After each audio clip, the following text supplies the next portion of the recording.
You want to crash a plane. But not from the air. That was so dramatic. Well, how big a plane? That part is a little dramatic.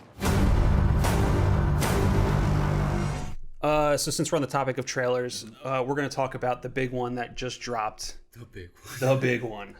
Tenet. Insert said reference from Toy Story. Yeah. It came! It finally came! The big one. A fan defense got the reference. Christopher Nolan dropped yet another amazing, epic, and just as easily confusing trailer for his next movie, Tenet. Doesn't have a release date yet. It all it says at the very end is coming to theaters, which was really cool. Which I loved. Yes. That was like my favorite part of the entire That's trailer. just like a big statement that says, fuck digital, fuck streaming, we're Fuck going VOD. to we're going He just to theaters. literally whipped out his dick and just put it on the table. He's like, I'm coming to theaters. Yeah. Hell yeah.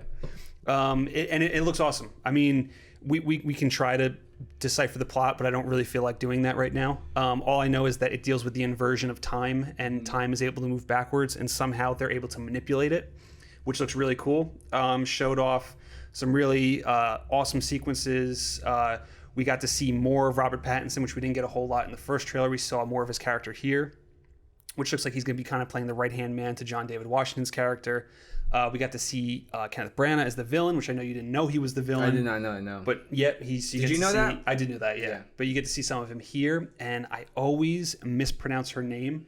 Eliza Bestebecki. Yes. Boom. Awesome. I fucking love her. She was in Man from U.N.C.L.E. She was in Widows, which she crushed. She was probably the best thing in Widows. She was in Guardians of the Galaxy Volume 2. Volume 2 of Guardians of the She Galaxy. played the Sovereign. Mm-hmm. Yep. And she was in the Cloverfield Paradox, which was not... I believe that was her. Oh, I didn't even see that. With Gugu and Mbatha Raw. I'm sorry if I just butchered your name. But I believe that was her. She was probably one of the other leads. But yeah, she's fun. Sure. But yeah, she's awesome, and I'm excited to see her kind of play around in Christopher Nolan's sandbox. But yeah, it's an awesome trailer. What'd you think of it? Same thing. It's the same thing. I was like, what is happening? Yeah. I think the fact that we watched it on the big TV made it almost more confusing. Yes. 'Cause okay, this is just me, but I feel like when you watch it on your phone, it's like a little bit more like... It's more personal. Yeah, it's a little more condensed, so you can kind of like follow shit along. We had it like on the big TV, so I was just like all over the place. I'm like, what is happening? I don't know.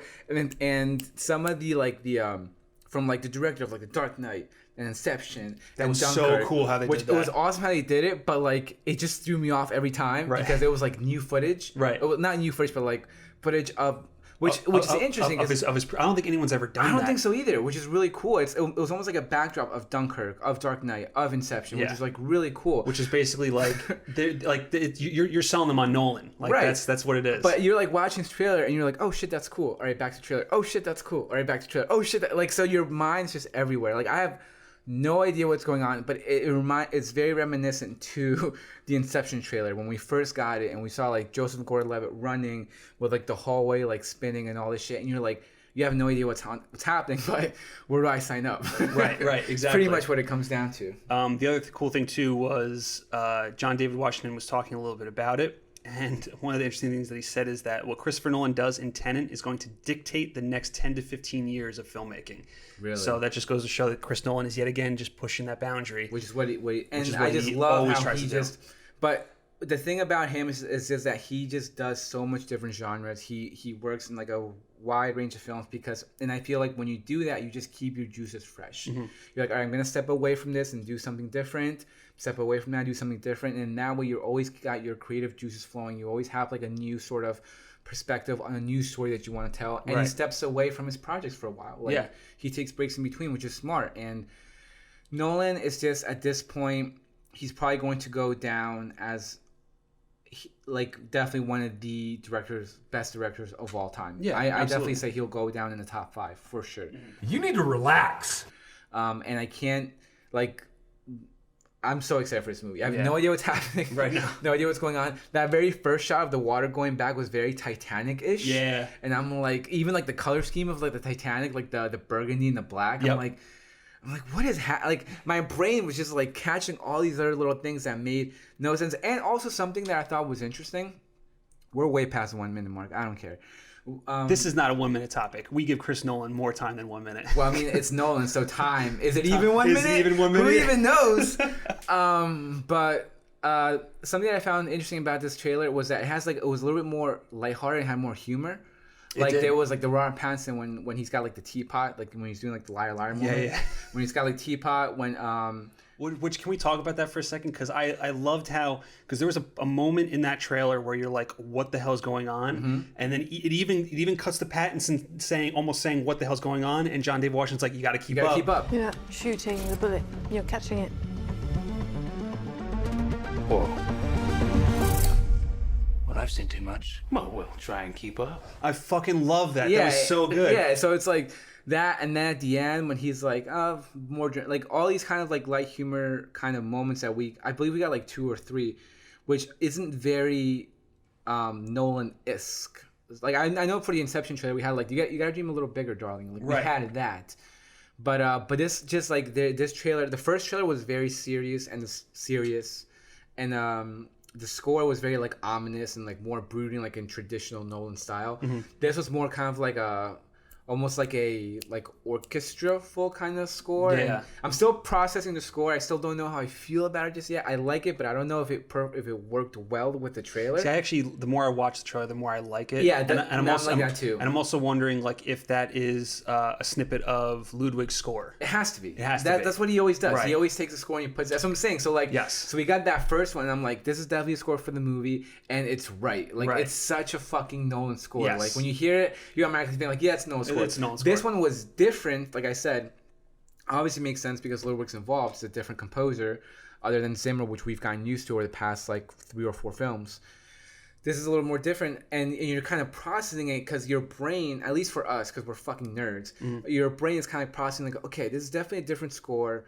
It's going along with the movie. Like you're trying to figure out exactly how it's working, and then the more I watched it, the more I kind of enjoyed it, the more it's kind of growing on me. But yeah, and one thing too that I want to say, I love how it says from the director of The Dark Knight, and then it cuts to Robert Pattinson. Yes. Like here's the new Batman. Was that intentional? Who knows? It was definitely intentional. In my mind, it has to be. I was like, because he gets out of the car looking all Bruce Wayne like, you know what I mean? So it had to be. The other cool thing that was like, Christopher Nolan's wanted to make a James Bond movie for the longest time, and even though you can say Inception has flavors of it, this one even looks more like a Bond film with like a lot of like the espionage that's going on and all the different things. And villain with the heavy accent. And the last thing I'll say about it is all right, what do you got? I got one thing. Why, you want to cap it off the conversation?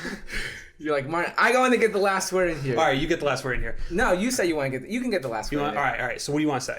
That when we were talking about the accent, when he's like, "How do you want to die?" and he goes, "Old," which I thought was very interesting because if we're talking about time manipulation here, you think about Carrie's Kiss and Benjamin Button. Right. He dies as a baby. Maybe this is something where, like, I just think I think that sort of little exchange between the villain and John David Washington, is that his name? Yeah. Which, dude, the guy's a star. Already. Like, when Black Klansman came out, we were both like, dude, this guy's gonna blow up. Right. And obviously, your next big job is a fucking Nolan movie. Like, you can't like, the sky's the limit for you, bro. At this point, go for it, and good for you. And he looks great in that role too. Yeah, good for you.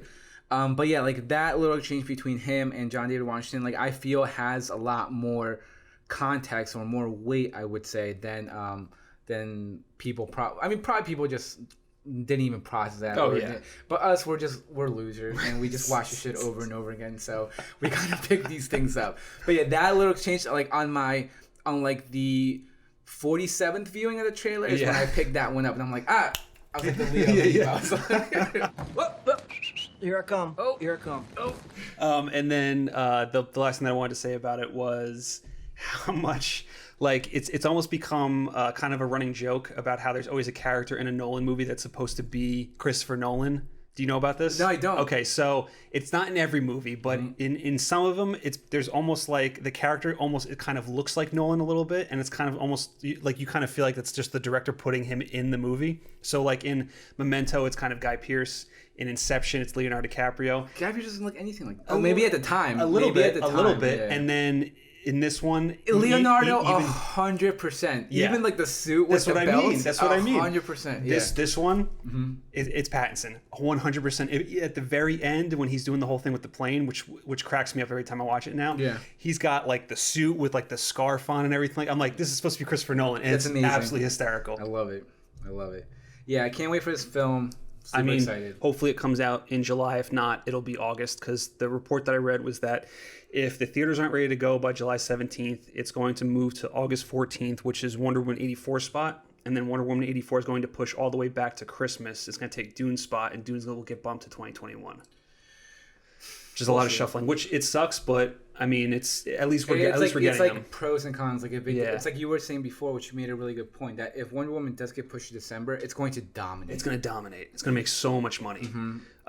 So yeah, I mean, and whenever this comes out, you know, it's going to be that first really big movie to go see, along with I think Mulan. Mulan I think comes out the end of July. Which I'm super excited for. We'll see if that holds, but it's kind of those two that are kind of the big blockbusters that are going to end. And I'm starting to get a little more optimistic because we're slowly starting to kind of come back to it's like reality a little bit. Yeah, like normal shit. So yeah, I'm excited, and I hope it comes out in July. I do too. It's on my birthday too. Like the sooner. Oh man! Always come out on my birthday. Yeah, it's fucking amazing.